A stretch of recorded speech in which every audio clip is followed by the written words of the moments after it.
Hi, everyone. Welcome to the Connecticut LGBTQ Film Festival.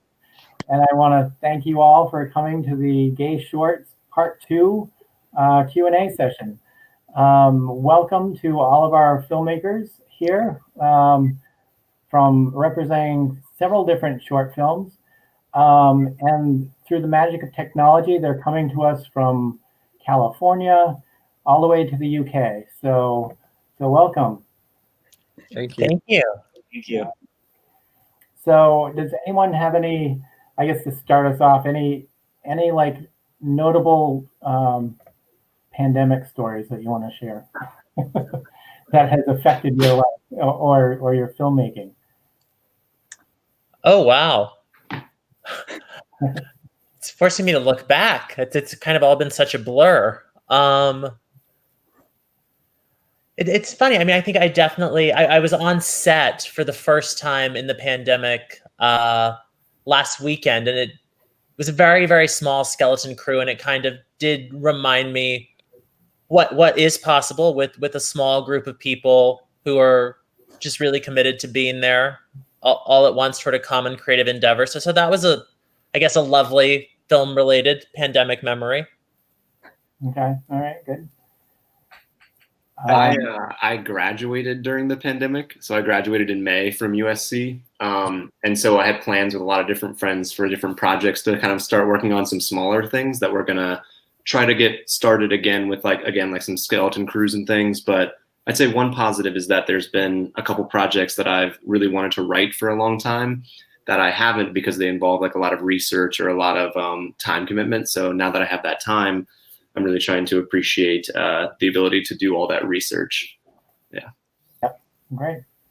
I'm sure there are a few benefits to actually having this extra time to work on scripts and things. So I do want to like get to some questions individually for you guys. So why don't we start off with, let me see. We'll start off with You Say Hello, all right? So today from You Say Hello, we have Lovell Holder, who's the director and producer, right? Correct. And also Daniel Talbott, who is the writer of the film. So why don't I always like to start with the writer, of course, because that's where it all starts, is with the story. And actually, congratulations on the film has won several awards already at different film festivals. So it's obvious that it's not just us who had the good, who had a good taste.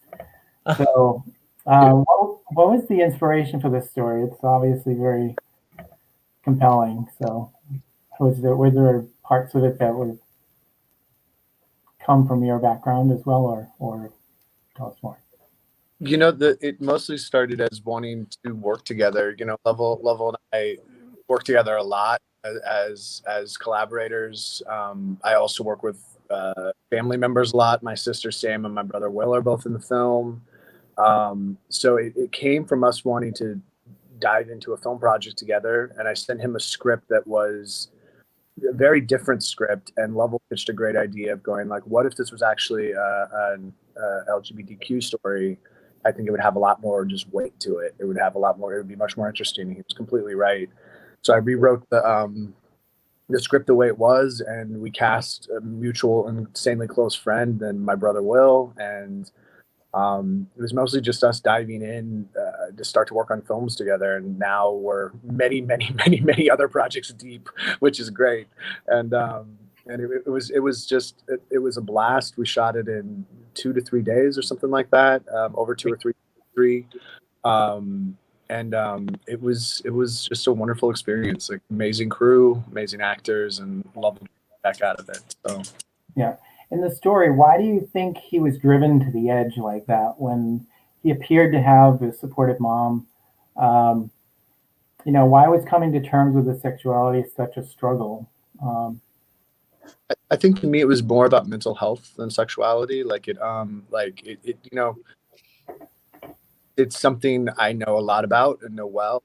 And I think to me it was more about mental health and how that can alienate from everybody. and make it impossible to kind of reach out or say hello and just get to know people.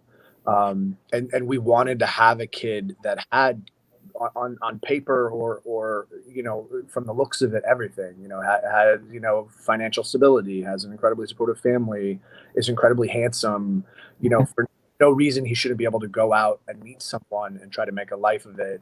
But his mental illness is deeply in the way and makes him feel like he's completely alone. And so he needs this encounter to try to kind of break that pattern. And so illness in the gay community and also just in general. Yeah. And thank you. Lovell, you were able to elicit incredible performances out of the two lead actors. And it was quiet, it was understated, it was natural. Could you tell us some about the casting? Oh, sure, of course. Well, as Daniel was alluding to, we very much benefited from having two phenomenal actors who had also worked with each other quite a bit before. So I think certain aspects of intimacy and familiarity and vocabulary that you would normally need to take a great deal of rehearsal to build up with. We were very fortunate in that our actors, Chris Ballant and Will Pullen, had done theater together in New York. And I had directed Chris in a feature a couple years ago called Loserville. So, and then Chris had actually been the person who introduced me and Daniel. So as we were developing the script and talking casting, there was kind of a moment where we were like, wait, this character is kind of Chris. Should we just ask Chris? And we did, and Chris said yes. And Daniel mentioned his brother, Will, who's so phenomenally talented, has worked extensively on Broadway. He was in the original cast of Sweat, which won the Pulitzer, and he just was in the original cast of To Kill a Mockingbird with Jeff Daniels playing one of the lead roles. And so when you have two actors like that, you really do kind of have the luxury of knowing the performances are going to be great. You just need to turn them loose, and it kind of gives you the luxury then to sort of focus on the shots and focus on the resources and the logistics of okay, we need this gorgeous beach house. How do we find that? And in our case, we were very lucky that my best friend's parents had that house in Ventura. And when I asked them, I was like, hey, can we sneak in there for a couple days? They very generously said sure. And ironically enough, the second house that you see in the film also belongs to the same family. So we kind of just did a rotating tour of their properties to get through production. So we were very, very fortunate to have them. Yes, I was very fortunate. And I was going to ask about the location, what is behind the decision to set the film in such an opulent setting, Well, I mean, it really speaks to Daniel's point about wanting to show that depression and sadness and loneliness can affect you regardless of whatever your personal financial background, educational background, et cetera. And I think we also, we really lucked out with the weather at the time because we were shooting it in January in Ventura. And so having this fog, having this space that very felt like a liminal space, a house with lots of glass that kind of felt like this kid was sort of trapped in a purgatory. And which direction was he going to go in sort of ironing out the questions that he was asking over the course of the film. So that was one of the other reasons why we felt like we really needed a house that was right at a shoreline at that time of year. Yeah. Well, it was a wonderful film. Thank you. No, thank you so much. And we're so proud to be a part of the festival. So thank you so much for including us. You're welcome. I'm going to cut to Jeremy now because on the ride because he's out in nature here, and we're not sure how long we'll have him on connected. So welcome, Jeremy. Thank you. I'm so sorry. I was scheduled to be on the road today, but I didn't want to miss this. Hi, everybody. All right. Well, glad you made it. One question for you. You've done an extensive acting. And sorry, let me start by saying you're the writer, producer, and the lead actor in the film. So thank you. I mean, it's incredible being able to do all of those things at the same time, I'm sure. But one question I had was looking through your credits. A lot of your credit, or several of your credits, included voice actor credits, and on some giant films, Deadpool, Maze Runner, all these different films. Could you describe to our audience what the role of a voice actor is? Well, the voiceover industry is very wide, just like the whole industry is. Basically it's a whole other compartment. So there's different types of voiceover. There's everything from animation, commercial, promotion. There's so many different pockets, and I've luckily fallen into a very tight knit small world that is called ADR looping, where we go in and fill in those voices that you really never see or are kind of layered in the background. So, such as like the person on the loudspeaker or the person on the other end of the phone that you never see, that's usually us, or we will revoice one of the lead actors if we can get the right tone and intonation, if they're not able to get that actor in at that time. We also fill in all of the crowd scenes, and they layer all those in, because usually when the lead actors are performing, everybody in the background has to stay silent, and so they don't mess up their audio. So we go in and kind of improv and add in all those voices. But we also have to do our research, because some things peak out, and you can't, if it's a film that's happening in 1985, you can't be like, hey, text me, or things like that. So you have to make sure you stick to that. And, there's little rules, and there's a lot of improv, and there's some work that goes into it, but it's a nice little fun area of improv, that of voiceover, where you can improv and work with others in the room. Yeah. So was this the first film that you had written and done the whole thing like this? Yeah. This was basically like my film school. So, like you said, I've been acting in Los Angeles and New York since basically 2001, and I've always wanted to learn how to tell my own stories. I was always drawn to acting, but I wanted to start taking the reins and telling emotional journeys that I can also put myself in. Obviously, a little vehicle. Sorry for this hair. The wind is kicking up. We'll pay good money for that look. Yeah, grateful just to have hair. But yeah, no, I've also been in the industry for a while, where I also learned where I can pull from my resources of other people who are really versed in areas such as writing and producing and all that. But I wanted to really learn the whole process from A to Z. So when I finally got really inspired by a story that I saw on a news story, I was like, that is something that really affected me, and I can put that into a story that I could tell myself, something that I can pull my own experiences in and make it my own. So I when I was writing it, I sat down and wrote the first draft, and then our executive producer is Jim Rash, who is a very very talented and very successful writer, director, and actor. He was an Oscar winner from The Descendants, and he wrote The Way, Way Back. And he's a very, very funny, very, very smart talent. And I called on him to kind of help coach me through the writing process. And then when it came to taking the next step I then brought on my director, Jen McGowan, who I was an actor in a movie called Rust Creek that did very well in 2019. So then I brought her on, and then, she has a plethora of resources, and then found an amazing producer named Rebecca Stone. So, I was definitely wearing all the hats and taking the reins, but I learned that, I can ask for help, and learning each process has their own process and artistic journey, and I wanted to learn. So I hope this is all making sense, but yeah, I wanted to learn. I love producing. The writing is such a beast, and I wanted to give myself a vehicle to act. And then I also learned that you have to do one at a time.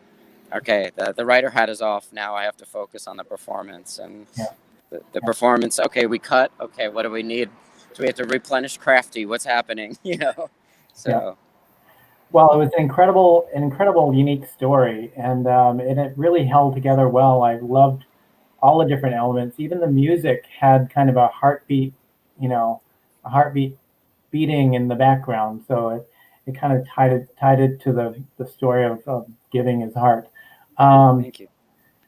And there was clearly a hopeful message in the film, in that the heart went to a young med student. But I was wondering if there was any additional significance in the heart making its way to an African American young man. Was that an intentional choice, or just happened that that's how it happened in the story that you were referencing? No, it was definitely, it didn't necessarily have to be African American, but I definitely wanted it to be a different walk of life, someone that came from a different point of view or perspective. Like my journey was as a white, gay man, and then having somebody from a different background, different ethnicity, most likely heterosexual, where, you know, we all have a heart. And we all need each other. We're all, as much as we can look different on the outside, we all are the same. And as much as I don't want to sound too, stereotypical or anything, we all need each other. And, as much as the character Roshan, who's played by Spence Moore II, he obviously had medical issues. He needed a heart. And the unfortunate, unfortunate as it was that I lost my husband, our family was able to help his family, but then in turn, they helped my character start the journey of moving forward. So I wanted to be able to have these two different people from different walks of life help each other in unexpected ways. Yeah. Well, thank you so much for your film. It was wonderful, and thank you for joining us here. I know you're joining through unusual circumstances, so thanks so much for your time. Of course. Thank you for having me. Thank you for including on the ride, and congratulations to all that are. I know we're in great company, so I'm very, very excited to see the festival. And thank you for getting me on before I cut out. In case I do, thank you for having me. All right, no problem. Oh, I was going to go to Emma from Altruistic next, but looks like she dropped off momentarily, so hopefully she'll come back. Oh, there she's back. So let's go to Emma. Hi, Emma. Welcome from the UK. Yeah, I keep disappearing. I'm sorry. It must be nighttime internet here. So thank you so much for your film.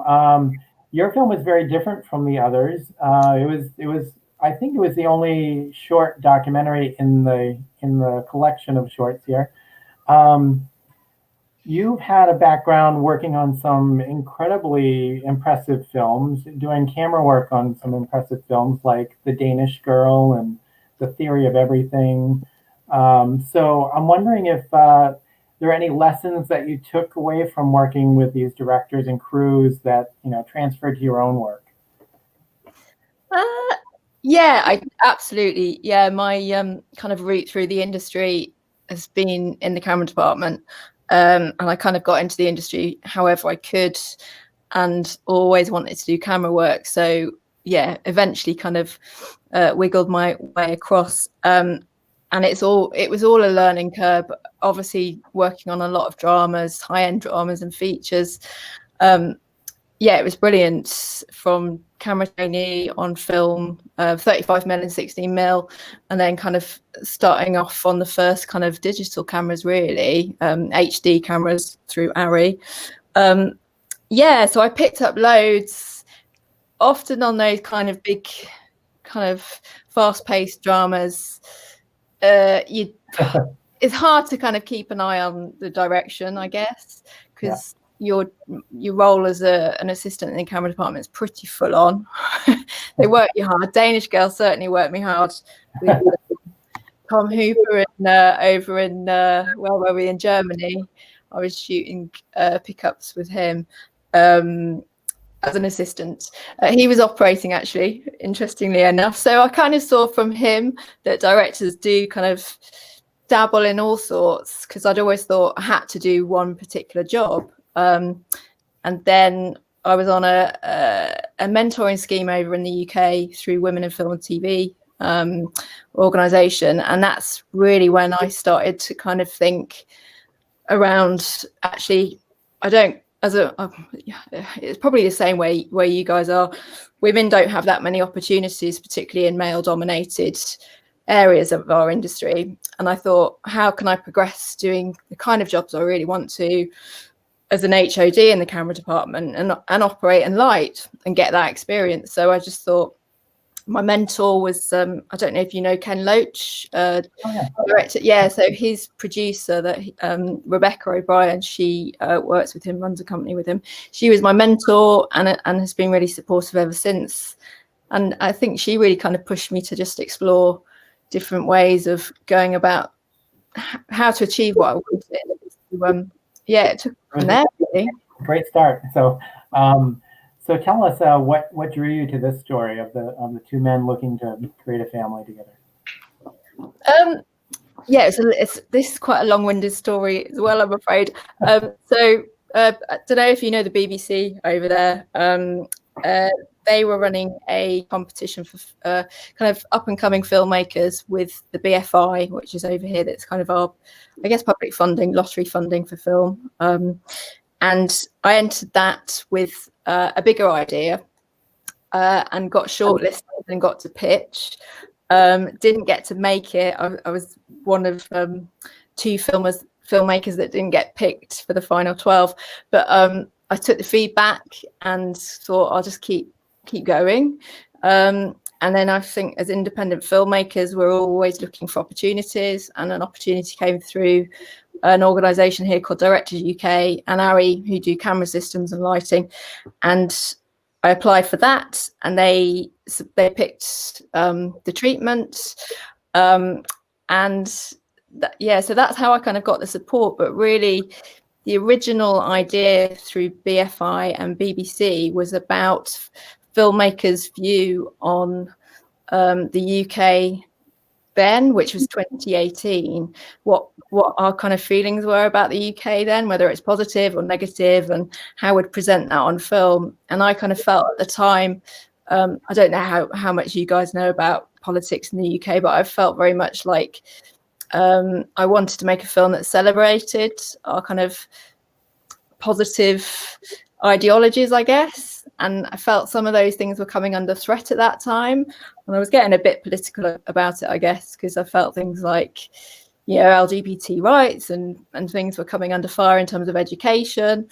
Didn't want to go backwards in terms of reverting back to Section 28 kind of days, and just wanted to push on and kind of celebrate the laws that we've brought in the UK and how far we've come. And that's really how it set about, with me being a little bit political, I guess. I think one of your choices in the film was it's a short film. I mean, it's like 4 minutes, but one of the choices you made was to do voiceover for the film, and I assume that choosing to go that route is something that you did as a way to get a lot of information into 4 minutes. Yeah, I mean, if any of you guys watch the film, you kind of go, oh, wow, it's 3 minutes, 47 seconds. Why is it that long? But so part of the process of getting the financing was I had to make a film of that runtime. And part of what I'm doing now is trying to make the bigger picture. We're still working with the family, we're trying to get financing and people interested. So that's why it's so short. And yes, you're right. I had essentially 3 hours at that location to shoot the picture, so I opted to record voiceover separately, because it was just to begin with I was going to shoot it all myself, and then I realized to get everything done in 3 hours, visually and sound, etc., I was really pushing it. So I roped in some friends, a really talented DOP, and I shot kind of the pickup stuff because he had to run off after 2 hours.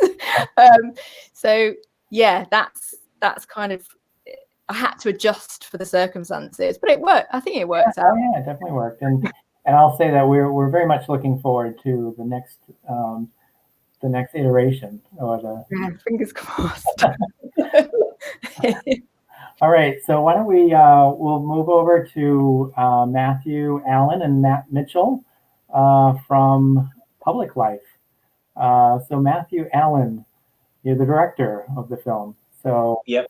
How did you become involved in the project? I know it started off with Matt, the writer Matt, but but how did he get you interested in this?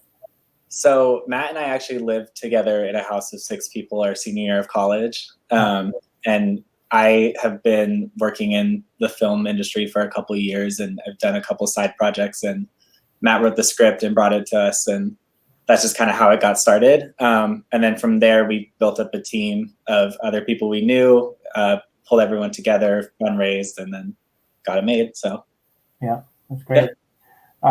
Speaking of the story, I think I'll ask Matt to elaborate a little bit on, was there a particular school shooting that you were thinking about when you wrote the film, or was it just, that they were pervasive throughout the news and you felt you wanted to make a story that touched on that? Yeah, I mean, there was no one particular school shooting that inspired the project. I think it was just more living during this time and during this, epidemic in a lot of ways. Writing the story was, I was still in the closet when I wrote it and when I brought it to Matt. And so it was a way for me to kind of work through my own anxieties about coming out. But then I knew that I wanted to make a story, and that I wanted Matt and I to make this story that wasn't just a coming out film about coming out. It was about, like, I feel like when you come out, that's not the only thing on your mind. You're living in this world of all the other kind of anxieties and things that you have going on. So kind of placing that character in our modern day with our modern anxieties around gun violence and school shootings felt very prevalent. Yeah. Could you tell me about the film title and the role of social media in the film? Yeah, that was another big inspiration for it. Was I got very interested in what happens to us and our social media accounts after we die, and we sort of create this. I don't know how to describe it, but you present this picture of yourself to everyone in the world, and then that's sort of what remains after we're gone. It's not our interactions with people, but how we want to be seen is sort of what we're leaving behind. And so they're presenting this sort of public life and public persona and public displays of affection. You see that later on when people are sort of mourning the death of this character, but only via social media and not via real personal growth and personal grief. And so I just wanted to depict that and showcase through the title that, don't live on the public, but live, and then there's also a metaphor for, like, what do we keep inside and what do we show to others? But yeah. All right. Another question for Matthew. There seemed to be some blending of fantasy and reality throughout the film. So, he would be talking to Noah when he in his bedroom, and then when he went to kiss John, he opens his eyes and sees Noah.